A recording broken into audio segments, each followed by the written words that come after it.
จ้าบงโอนថ្ងៃនេះគឺថាយើងមកប្រមូលផលតសក់របស់យើងទៀតហើយថ្ងៃនេះគឺយើងបានច្រើនផ្លែខ្លះមែនតើដោយសារនេះគេធំមកស្មើគ្នាបងប្អូនក្នុងបណ្ដាមគឺថាមានគ្រប់ដើមតែម្ដងដែលធំមកស្មើគ្នាប៉ុនគ្នាហ្មងធំទៀតបងប្អូនដល់ពេលអាដើមនេះគឺថា3ផ្លែតែឯងហ្មងបងប្អូននេះ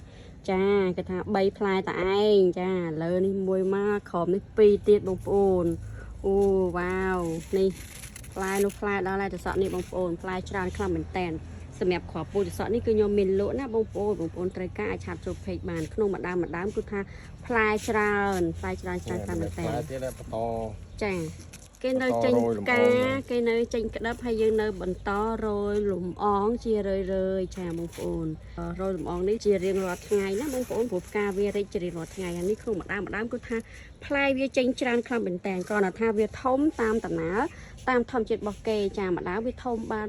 2អីចឹងទៅ3ផ្លែអីចឹងទៅ1ផ្លែអីចឹងទៅណាបងប្អូនគឺថាវគ្គនេះគឺផ្លែច្រើនអញ្ចឹងយើងមកប្រមូលផលវាហើយដល់ឡែកមួយនេះគឺថាធំជាងគេហ្មងបងប្អូនអើយធំហើយវែងទៀតមួយនេះគឺខ្ញុំទុកតាមដានឥឡូវគឺថាគេរិចមានអស់កម្រិតរបស់គេហើយប្រហែលអាចជាប៉ុណ្្នឹងពួកខ្ញុំបេះឲ្យបងប្អូនអញ្ចឹងសម្រាប់ថ្ងៃហ្នឹងគឺថាប្រមូលផលបានច្រើនជាមួយបងប្អូនតាប្រមូលផលជាមួយខ្ញុំទាំងអស់គ្នា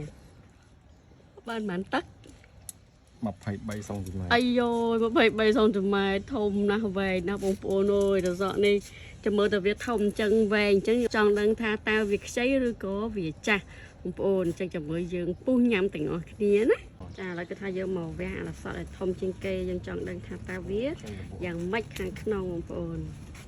អត់មើលទាំងអស់គ្នាតាហែកមកខ្វាច់អូខ្ចីឡាលវក់បងប្អូនចាអូតំណងឆ្ងាញ់ណាស់បងប្អូនអើយ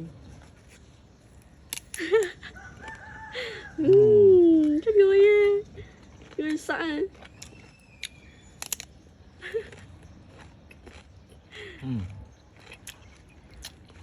អូមើលមាត់ប្តីខ្ញុំតំណងបងប្អូនអើយមើលខ្ចីល្អបងប្អូនណាហើយឡើងឆ្ងុយហ្មងណាពុះចេញមកឈ្ងុយទៅសក់ឡើងខ្លាំងហ្មងបងប្អូនល្អមែនតែនហ្មងបងប្អូនគេធំតែគេអត់ចាស់ទេណាគេដល់ខ្ចីលវក់ហ្មងណាបងប្អូនត្រូវការខពុយចាអាចឆាប់ចូលពេកបានណាបងប្អូនខ្ញុំមានលក់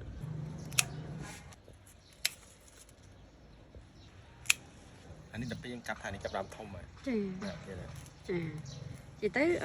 តសក់នេះបងប្អូនក្នុងម្ដាមគឺផ្លែច្រើនខ្លាំងមែនតើបងប្អូនកាត់អានេះមួយណានេះមួយទៀតចាគឺវាផ្លែនៅជាប់គ្នាហ្មងយើងកាត់អាធំអាតូចហ្នឹងគឺវានឹងរីករាលធំនឹងថ្ងៃបន្តទៀតដែរបងប្អូនហើយចង់ជំរាបប្រាប់ថាគឺក្នុងម្ដាមគឺផ្លែច្រើនណាបងប្អូនឃើញនេះមានទាំងក្តឹបមានទាំងផ្កាហើយផ្លែវាគឺបន្តអញ្ចឹងរហូតហ្មងណាបងប្អូនសក់នេះនិយាយថាពូជវាល្អខ្លាំងមែនតើហើយសម្រាប់ខប់ពូជចាបងប្អូនត្រូវការអាចឆាប់ចូលពេកបានគឺខ្ញុំមានលក់ចានេះគឺជាខប់ពូជដែលយើងដាំទៅបានផលល្អនេះបងប្អូនមកកញ្ចប់តែ 3000 រៀលទេបងប្អូនឆាប់ចូលពេកណាខ្ញុំមានប្រូម៉ូសិនជូនបងប្អូនទៀតចាំបងប្អូនចង់បានពូជសក់នេះចាគឺថាអាចឆាតកំងក្នុងផេករបស់ខ្ញុំបានហើយពួកខ្ញុំគឺដាំប៉ិតជាក់ស្ដែងឲ្យបងប្អូនបានមើលហ្មងគឺផ្លែប៉ុណ្ណាអីប៉ុណ្ណេះបងប្អូនអាចមើលផ្ទាល់ភ្នែកបានគឺថា review ប៉ិតជាក់ស្ដែងហ្មងណាបងប្អូនចាទាំងឈុតធុងទាំងទឹកជី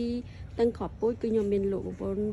ចង់បានឈុតទៅដាក់ដាំតសក់នេះចាអាចឆាត់ជុំពេកកំងពីពួកខ្ញុំបានណាបងប្អូនខ្ញុំនឹងរៀបជូនទៅតាមអ្វីដែលបងប្អូនចង់បានជាក់ស្ដែងចង់បានប្រមាណធុងចង់បានប្រមាណសេតចាអាចប្រាប់ពួកខ្ញុំបានណា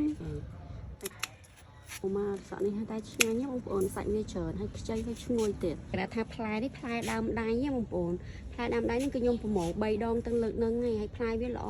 វែងស្លូនស្អាតតែបងប្អូននិយាយទៅគឺ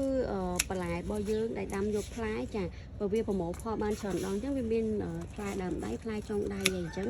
ពពុះផ្លែដែលខ្ញុំបេះ3 4វគ្គដំបូងនេះគឺថាហ្នឹងគេហៅថាផ្លែដើមដៃណាគឺវាល្អខ្លាំងមែនទែនបងប្អូនអញ្ចឹងសម្រាប់ផ្លែបន្តទៀតហ្នឹងគេហៅថាផ្លែចុងដៃអីអញ្ចឹងស្ថានភាពនៃការផ្លែនីមួយគឺវាខុសទៅតាមបែបបត់នៃធម្មជាតិរបស់វាចាអាដើមដៃអញ្ចឹងទៅគឺវាល្អអញ្ចឹងទៅអាចុងដៃគឺវារៀងបែបលក្ខណៈបងប្អូនឃើញចាក់ស្ដែងអីចឹងមកអញ្ចឹងសម្រាប់តសក់នេះនិយាយជារួមគឺវាផ្លែច្រើនបងប្អូនអញ្ចឹងថ្ងៃហ្នឹងគឺពួកខ្ញុំប្រមូលផលបានច្រើនខ្លាំងមែនតើនេះ